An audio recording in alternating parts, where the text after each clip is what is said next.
So, I thought I'd do a review of what's included in the Pico GVT tram kit. So it's quite a nice kit if you're starting out, and to be honest, it says you need to use the 94XX pannier tank chassis. Now, yes, you could, but actually in the instructions, there's quite a lot of hacking away to do. So I'd suggest you use the Kato chassis, Kato 103, I think. So it's a lot cheaper, and it's effectively just a tram chassis. So it doesn't matter about it being hidden under the skirting anyway. So yeah, I'd do that, and there's a lot less hacking to do. So the packaging itself, it's rather crude. It's really just it's not even a good sort of quality paper. It's just plain sort of paper wrapped around and stuck onto this box. So if you're after packaging, this isn't the best, but no one cares about packaging. So inside you get the instructions, and you get a bag which is full of, well, obviously I've made it, so there's nothing in there, but full of the components.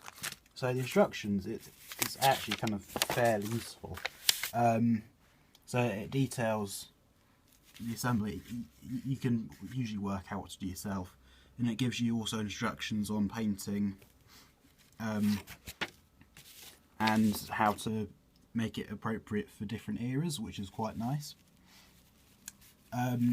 But it does, where does it say that? It says somewhere and recommends that you can either solder it, or you can use Cryonor like glue, which is just super glue essentially. Now I wouldn't try to solder it, because I tried to solder it and I kind of damaged quite a bit of the kit. So I've managed to fix it up fairly well, but unless you're experienced, I wouldn't try to solder it. So with this, I found that there was quite a lot of flashing on the components, but it's only white metal, so you can quite easily just remove it using a hobby knife.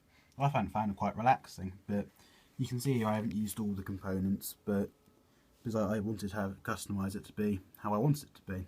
But as you can see, the finished product's quite nice if you get it right.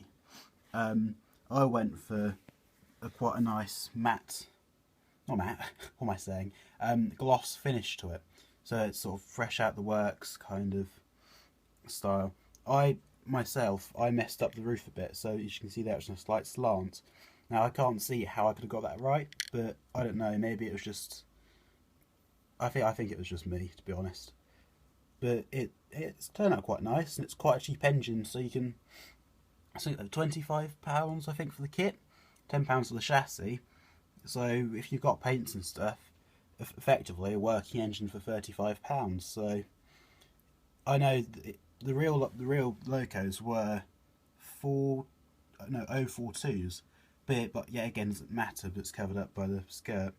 I spent some time trying to get it to go sort of as deep down, but that's about as good as I can get it.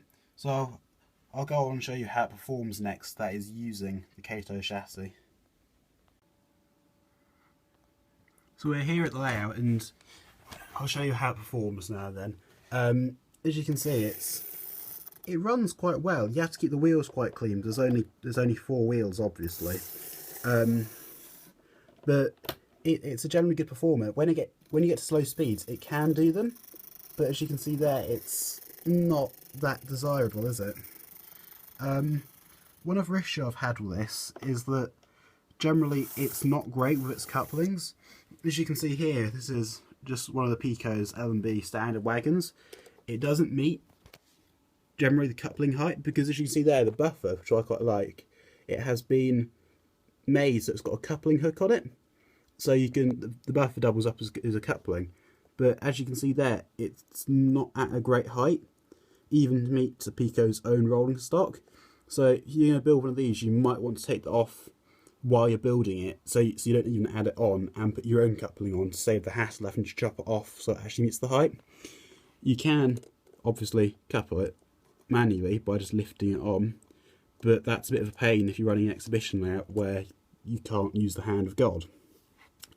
But aside from that, it's really quite nice. So I'm just going to put it on auto and just let the camera roll.